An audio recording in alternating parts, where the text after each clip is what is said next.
يخرجوا يدعوا نورمال. لاعب بالذكاء بنيتها انت بالغباء الاصطناعي مش الذكاء الاصطناعي، انت درت ترميم فقط للملاعب وتقول انه في 10 اشهر بنينا ملاعب. يا اخي انت سمحوا لي علموا هذا، ما بين انت تستحمر في من؟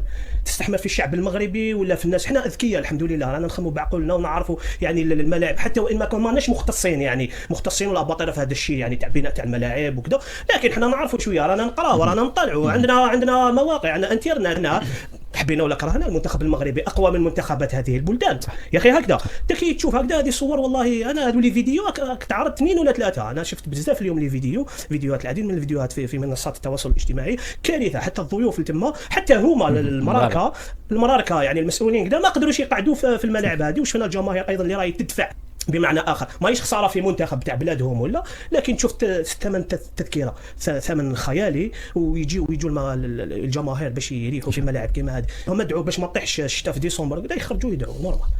تحدثنا على هذا الملعب اللي هو ملعب في المستوى، جاي هكذا ما فيش لابيست تاع الاتليتيزم ولا باش تجيك صعيبه، باين حط من الملاعب نتاع المغرب. تشوف الكيسات وتشوف الترانات وتشوف الملاعب بتاعهم، تفهم اللي هما في عالم واحنا في عالم اخر. على المملكه المغربيه وعلى كره القدم المغربيه حبينا نعرفوا النيفو. الملاعب ال5 اللي تحت ظن كاس افريقيه 6 هذوك هما 5. الملعب العاصمه تشوف كيفاش ديما فيه السبوره اللامعه، فيه منصه للصحفيين كليماتيزي وجوها باهي، فيها سالة كونفيرونس باهي، فيها سالة كونفيرونس، فيها كل شيء كل ما. دونك شفت استاد كيفاش ولا الجازون تاعو، ما نعطيهم الصحه الاولاد. دونك لهنا ما يسالش، فما استاد حاضر تخسر عليه انت ما جوست بدل في الجازون برا.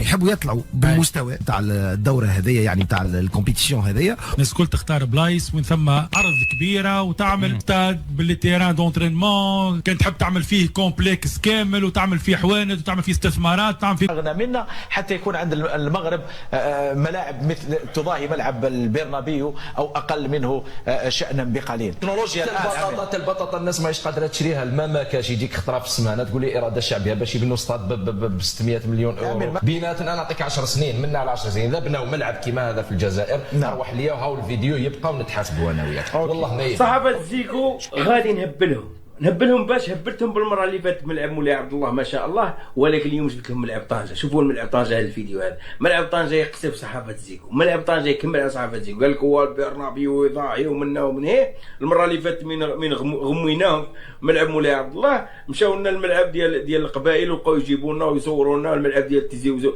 ولكن درك واش غادي تصورنا يا ودي يا شيخي انت ولا بن شابير ولا قلتوا 10 سنين ما يديروش ملعب؟ ها ملعب طنجه فين يبان برنابيو، ملعب طنجه راه بحال الكامب نو، واش راك تعقل راسك يا شيخي ولا تشوف اتمين المتفرج يهب لك يا شيخي.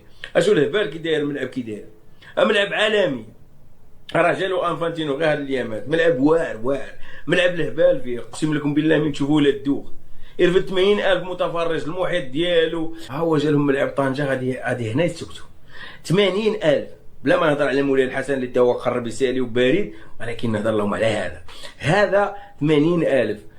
شوف الفخامه ديالو وشوفوا الداخل كي داير. رانا حط لكم تصور هنا ديال الملعب، اقسم لكم بالله من